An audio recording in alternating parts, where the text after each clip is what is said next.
જેમાં જોયું તો સ્વાધ્યાય 5.6 દાખલા નંબર 6 સુધી આજે આપણે ચર્ચા કરીશું દાખલા નંબર 7 ની અંદર જેમાં આપેલું છે x sin qt અંડર રૂટમાં cos 2t અને એ છે y cos qt અને છેદમાં અંડર રૂટમાં cos 2t. ઓકે, તો સૌથી પહેલા તો આ કયું વિધેય કહેવાય? પ્રચલ વિધેય કહેવાય. તો પ્રચલ વિધેયનું વિકલન કઈ રીતે કરતા હતા? તો પ્રચલ વિધેયના વિકલન કરવા માટે જોઈ લેવાનું છે કે અહીંયા જે ચલ છે એ કઈ રીતે છે, તો t ના સ્વરૂપે જોવા મળે છે. તો t ની સાપેક્ષે વિકલન કરવાનું છે. કોનું વિકલન કરવાનું? x નું. તો x નું t ની સાપેક્ષે વિકલન કરીએ તો શું મળશે? dx/dt. તો અહીંયા જોઈએ આપણે સૌથી પહેલા તો લખીશું dx/dt. હવે જોઈએ ફોર્મ કઈ ટાઈપનું છે? fx/gx ફોર્મ છે. એટલે ભાગાકારના સ્વરૂપે ફોર્મ છે. એટલે આપણે શું કરીએ? ભાગાકારના સ્વરૂપે એનું વિકલન કરીશું. તો સૌથી પહેલા તો શું થશે? આનો સ્ક્વેર dx વર્ગમૂળ નીકળી જશે. એટલે આપણે શું લખી નાખીએ? cos 2t. ઠીક છે? અથવા તો એવું કરીએ કે પહેલા વર્ગમૂળ લખી વર્ગમૂળ એકમ રાખીએ અને એના પર સ્ક્વેર, પછી એનો સ્ક્વેર હટાવી દેશે. ઓકે, અંડર રૂટ નીકળી જશે. હવે જો કે gx નો હોલ સ્ક્વેર, gx રહેવા દેશે એટલે cos 2t નો રાખશું એટલે into d/dx of d/dt of sin qt. ઠીક છે? જો gx નો હોલ સ્ક્વેર fx/gx ફોર્મ છે એટલે gx નો હોલ સ્ક્વેર gx રાખશું d/dt of sin qt, પછી શું આવશે? માઈનસ sin qt અને d/dt of under root cos 2t. under root cos 2t. Clear? હવે ચલો વિકલન કરશું. under root cos 2t તો એમને મળશે into d/dt of sin 2t. t નું શું થશે? 3 આગળ આવશે, એક ઘાત ઓછી થશે શું થશે? 3 sin square t આવું થશે. 3 sin square t અને જે sin t બાકી રહ્યું એને શું થશે? cos t. ક્લિયર? જો 3 આગળ આવશે, એક ઘાત ઓછી કરો એટલે 3 sin square t અને જે sin t બાકી રહ્યું એને શું થશે? cos t minus sin qt. હવે અંડર રૂટ x નો મતલબ શું થાય? 1/2 under root x એટલે cos 2t. ઠીક છે? અંડર રૂટ x લઈ લઈએ 1/2 under root x અને cos x નું શું થાય? minus sin x અને 2t નું શું થશે? 2. ક્લિયર? ફરી સમજી લો. સપોઝ આપકો x તો 1/2 under root x આવી અને cos x નું બાકી રહ્યું શું થશે? sin x એટલે sin 2t અને ફરીથી 2t નું બાકી રહ્યું શું થશે? 2. ઠીક છે? અને છેદમાં શું આવશે? under root cos 2t અને હોલ સ્ક્વેર. અહીંથી 2 પહેલા તો હટાવી દઈએ. બરાબર છે? હવે જેટલું પણ સાદું બનતું હોય એ સાદું બધું આપી દઈએ તો શું આવશે? 3. બરાબર? sin square t 3 જો 3 sin square t cos t અને under root cos 2t into under root cos 2t. આ બધું ગુણાકારમાં છે. માઈનસ શું થશે? Plus sin 2t into sin qt અને છેદમાં શું આવશે? under root cos 2t. Clear? હવે એના છેદમાં શું આવશે? under root cos 2t નો પણ સ્ક્વેર એટલે સ્ક્વેર અને under root કટી જાય શું આવશે? cos 2t. cos શું હશે? ખાલી 2t વધશે. ઓકે, હવે આપણે આગળ જઈએ તો 3 sin square t cos t એમ છે એનો ગુણાકાર જો cos 2t જોડે થશે તો આ cos 2t અને અહીંયા cos 2t શું થશે? ખાલી cos 2t બંને સાઈડથી વર્ગમૂળ હટી જશે એટલે શું લખાશે? 3 sin square t into cos t into cos 2t plus sin 2t into sin qt અને જે આ છે under root cos 2t છે એ લસા લઈએ તો ક્યાં આવશે? નીચે આવશે એટલે આ 1/2 અને આ 1 એટલે શું થશે? 3/2 cos 2t is to 3/2. Clear? કેમ એવું? કારણ કે 1/2 છે અને હવે 1/2 અહીંયા આવશે એટલે આની ઘાત 1 plus 1/2 2 એટલે 3/2 થશે. તો આને આપી દઈએ નંબર 3. ક્લિયર? તો આ રીતે dx/dt શોધવાનું થશે. એ જ રીતે અહીંયા dy/dt શોધીએ તો dy/dt શોધવા માટે dx/dt નો આપણે એક વખત જવાબ બદલી શકીએ 3 sin square t cos 2t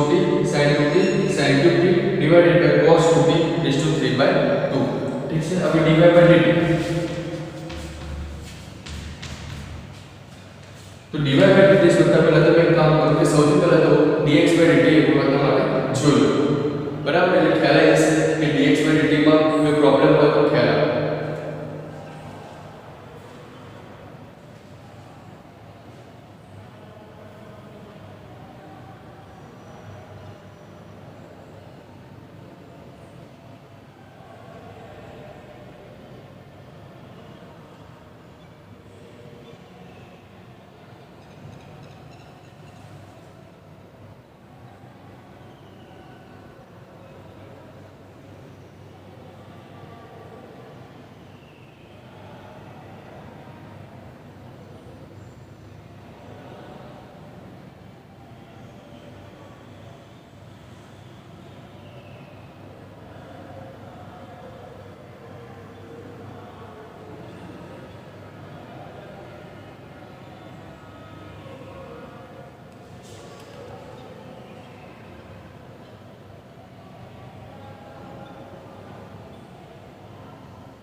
હવે જોઈએ નેક્સ્ટ dy by dt તો dy by dt ની અંદર શું થશે cos 2t છે અને અંડર રૂટમાં cos 2t છે તો સૌથી પહેલા આપણે કરીએ કે છેદનો સ્ક્વેર કરીએ અંડર રૂટ cos 2t એનો square under route cos 2t એમને રાખીશું અંડર રૂટ cos 2t ઠીક છે અને આનો વિકલન શું થશે 3 વિકલન ડાયરેક્ટ કરીશું 3 આગળ આવશે 3 cos square t અને cos t નું શું થાય માઈનસ sin t ક્લિયર હવે આગળ માઈનસ cos 2t એમને રાખીશું cos 2t એમને અને અંડર રૂટ x શું થશે અહીંયા લખીશ cos 2 sorry under route x શું થશે 1/2 અંડર રૂટ cos 2t અને cos 2t નું શું થાય માઈનસ sin 2t into 2 બરાબર ફરીથી સમજી લઈએ અંડર રૂટ cos 2t એમને રાખીશું 3 cos square t અને cos t નું શું થાય minus sin t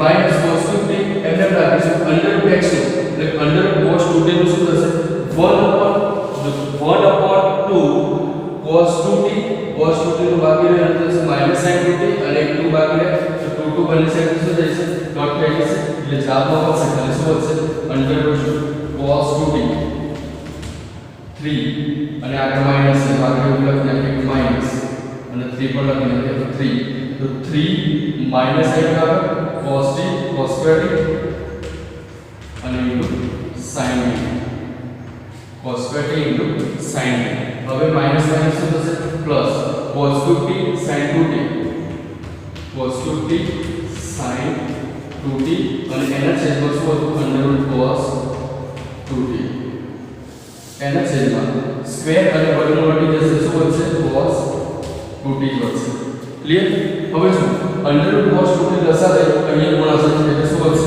-3 cos 2t આ બંને વર્ગમૂળ મળી જશે એટલે -3 cos 2t cos square t into sin t plus cos 2t into sin 2t અને છેદમાં શું વધશે cos 2t અને આના અંદર શું પરિણામ નંબર 2 હવે શું કરવાનું થશે ખાલી પરિણામ 2 અને પરિણામ 1 નો ભાગાકાર કરવાનો છે તો લાસ્ટમાં તમને જે જવાબ મળશે કે ફાઇનલ જવાબ મળી જશે પરિણામ 2 અને પરિણામ 1 નો ભાગાકાર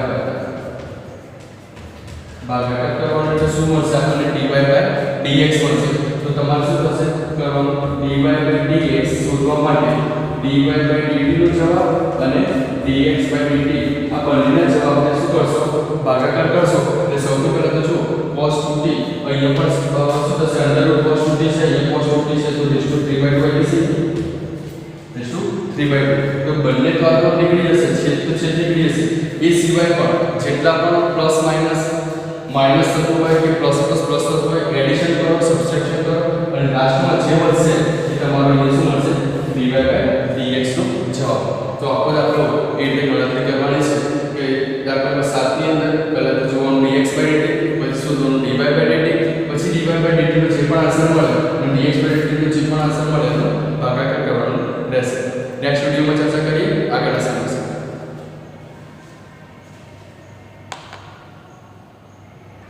હવે ચર્ચા કરીએ સ્વાધ્યાય 5.6 ની અંદર દાખલા નંબર 8 વિશે ઓકે તો સ્વાધ્યાય 5.6 માં દાખલા નંબર 8 શું આપેલો છે કે છે tan t/2 અને y = a sin t છે. તો પ્રચલ વિધેય છે એ આપણે પહેલા ઓકે. તો પ્રચલ વિધેયનું વિકલન પણ કરવાનું છે અને જો પરીક્ષા માટે આ બોર્ડ માટે પણ ઇમ્પોર્ટન્ટ છે, ઠીક છે? એટલે બહુ ધ્યાન આપજો. બોર્ડ માટે આ એમપી દાખલો છે, બહુ જ વખત પૂછાયેલો દાખલો છે. તો x = a cos t + log tan t/2 અને y = a sin t છે. તો સૌથી પહેલા તો વિકલન પણ કરશો dx/dt, એટલે t સાપેક્ષે વિકલન કરશો તો dx/dt શું આવશે? તો સૌથી પહેલા જોઈએ તો a ના a એમ રાખીશું, cos t નું શું થાય -sin t પ્લસ, હવે એ સમજવાનું છે log આખું પદને શું લઈ લેશું x, તો log x નો વિકલન શું થાય 1/x એટલે tan t/2. હવે જો log x, તો log x નું વિકલન શું થાય 1/x d/dx ઉપર બાકી રહ્યું tan t/2, તો tan t/2 નું શું થાય tan x નો sec2x અને t/2 નું શું થાય 1/2. ક્લિયર? એટલે આ આપણું વિકલન પૂરું થશે. આપણે ફરીથી જોયો a એમને cos t નું વિકલન શું થાય -sin t plus log x નું વિકલન શું થાય 1/x, પછી x નું બાકી રહ્યું x તરીકે કોણ છે tan t/2, તો tan t/2 નું શું થાય sec2t/2 અને ઇન્ટુ t નું શું થઈ જશે 1, તો 1/2 એનું વિકલન બાકી રહ્યું, તો એ આપણે લખી નાખીશું. હવે આગળ જઈએ તો a -sin t પ્લસ 1 આને આપણે લખી નાખીએ કે sin t/2 છેદમાં cos t/2 અને આપણે એવું લખી નાખીએ sec ને શું લખી શકાય 1/cos2 t/2 1/cos2 t/2 into 1/2 અહીં આપણે t/2 આવશે, સોરી t/2, તો 1/cos2 t/2 into 1/2. ફરી જોઈએ આપણે -sin t પ્લસ પછી cos t/2 ઉપર જશે એટલે એક cos કટ થઈ જશે, એટલે વધશે આટલું વધશે, જો 2 ભાગાકાર થશે 2 આવશે, પછી sin આવશે sin t/2 into અહીંથી cos t/2 પણ આવશે. બાકી આ cos ઉપર જશે એટલે cos શું થઈ જશે કટ થઈ જશે. હવે આગળ શું લખાશે a -sin t plus 1/2 sin alpha into cos beta is equal to sin 2 alpha, તો sin 2 alpha એટલે શું આવશે sin ખાલી sin t, એનો મતલબ શું થશે જો 2 sin alpha into cos beta, that is what cos 2 sin alpha into cos beta is equal to sin 2 alpha. તો અહીં શું થશે t/2 છે, t/2 છે તો t/2 નો હાફ એટલે કે અડધાનો શું થશે આખો થશે, એટલે એનો ફૂલ ફોર્મ થશે sin t થશે. ઓકે, તો sin t 1/sin t થશે. હવે આપણે શું આપે તો શું થાય p sin t લસા લઈએ તો sin t. ક્લિયર? હવે sin t નો ગુણાકાર sin જોડે થશે તો -sin2 t પ્લસ 1. હવે આપણને ખબર છે કે a ના a 1 sin2 એટલે શું લખી શકાય 1 sin2 એટલે cos2 t લખાય અને નીચે શું આવશે sin t. ઓકે, આટલા સુધી જવાબ આપણને મળ્યો પણ dx/dt. હવે વાત કરીએ dy/dt.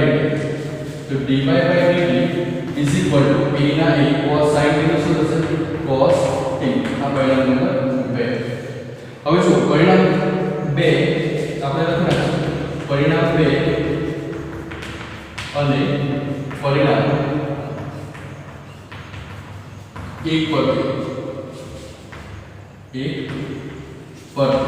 પરિણામ 2 અને પરિણામ 1 પર શું લખી શકાય તો પરિણામ 2 અને 2 પરથી dy/dx dy/dt એનો જવાબ અને dx/dt નો જવાબ બંનેના જવાબ શું કરશું ભાગાકાર. તો ચલો આનો જવાબ શું મળ્યું e cos2 t છેદમાં શું મળ્યો sin t. ઓકે, અને બીજાનો જવાબ શું મળ્યો સોરી આનો જે જવાબ છે એ જવાબ આપણને શું મળશે dy/dt નો જવાબ e cos t. e cos t મળ્યો, dy/dt નો જવાબ શું મળ્યો e cos t અને dx/dt નો જવાબ મળ્યો e cos2 t છેદમાં sin t. ક્લિયર? હવે sin t ને ઉપર લઈ જશે તો શું થશે e cos t into sin t a cos t into sin t અને નીચે શું હશે a cos square t. હવે જો a એક વાર થઈ જશે a cos t નીકળી જશે એટલે શું હશે છે sin t છેદમાં cos t. એટલે sin t છેદમાં cos t નો જવાબ શું મળશે આપણને tan t. તો આપણને જે dy/dx નું મૂલ્ય મળ્યું એ કેટલું મળ્યું વિકલિત સ્વરૂપ tan t. તો પ્રચલ વિધેયના આધારે એને વિકલિત સ્વરૂપ dy/dx tan t મળ્યું. ઓકે, તો આપકો એક વાર દાખલો જોયો.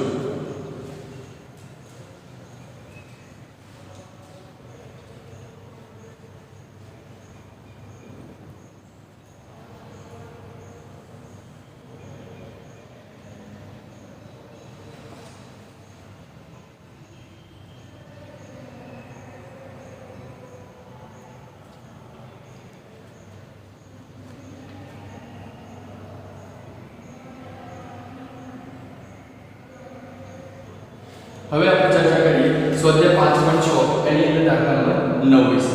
તો x a sec θ છે અને y b tan θ છે. તો સૌથી પહેલા શું કરીશું થીટા પ્રત્યે વિકલન કરીએ તો dx/dθ a sec θ નું વિકલન શું થાય sec θ tan θ. sec x નું વિકલન શું થાય sec x tan x. એ જ રીતે અહીંયા જોઈએ dy/dθ. તો dy/dθ નું विकलन શું થશે b ના b tan θ નું વિકલન શું થાય tan x નું વિકલન sec square x. તો આપણે બોલો કે sec square θ. અહીંયા નંબર 2 અને આનો નંબર આપણે લેશું 1. ઓકે, હવે આપણે શું કરીશું dy/dθ ના છેદમાં dx/dθ અને એવું કરતા આપણને શું મળશે dy/dx મળશે. ક્લિયર? તો b sec square θ छेदमा a sec into tan. तो एक सेकंड की डिग्री जैसे શું વધશે b upon a sec θ છેદમાં tan θ. હવે આગળ સાદુરૂપ આપવું તો આપણે શું કઈ રીતે તો b upon a sec ની જગ્યાએ શું લખાય 1 upon cos લખાય અને આની જગ્યાએ શું લખાય sin છેદમાં sin θ છેદમાં cos θ. ક્લિયર?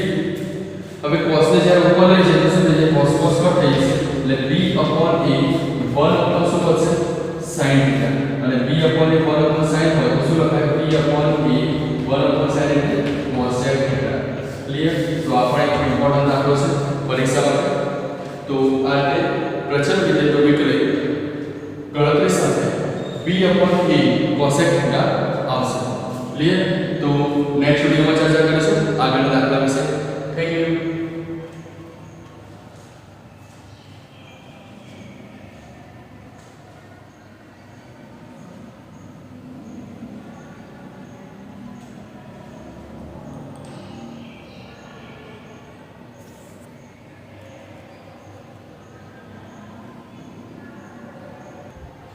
અહીં એક વખત જોજો કે દાખલા નંબર 9 ની ગણતરી કર્યા પછી દાખલા નંબર 10 આવશે એ તમારા હોમવર્કની અંદર કરવાનું છે. દાખલા નંબર જે 10 છે એ હોમવર્કમાં કરવાનું છે. તો દાખલા નંબર 10 એ કોના જેવું થશે તો સેમ દાખલા નંબર સેમ ટુ સેમ દાખલા નંબર 5 ની જેમ જ કરવાનું છે. તો દાખલા નંબર 10 છે એ તમે સ્વપ્રયત્ન કરજો. એવી પ્રોબ્લેમ હોય તો નેક્સ્ટ વિડિયોમાં પણ જોઈ શકશો. ઓકે, તો દાખલા નંબર 10 શાંતિથી કરજો અને બીજું કે આગળના જે પણ દાખલા ચાલી ગયા છે એ દાખલાને એકવાર રિફર કરજો, બહુ પ્રેક્ટિસ કરજો તો જ આ વિકલનને ખબર પડશે. બાકી ખ્યાલ નહીં આવે. આ પછી આ ટોપિકમાં સ્વાધ્યાય 5.7 ની પણ ચર્ચા કરીશું. બરાબર? હજુ 2 દાખલા બાકી છે, 2 દાખલાની પણ ચર્ચા કરી નાખશું. Thank you.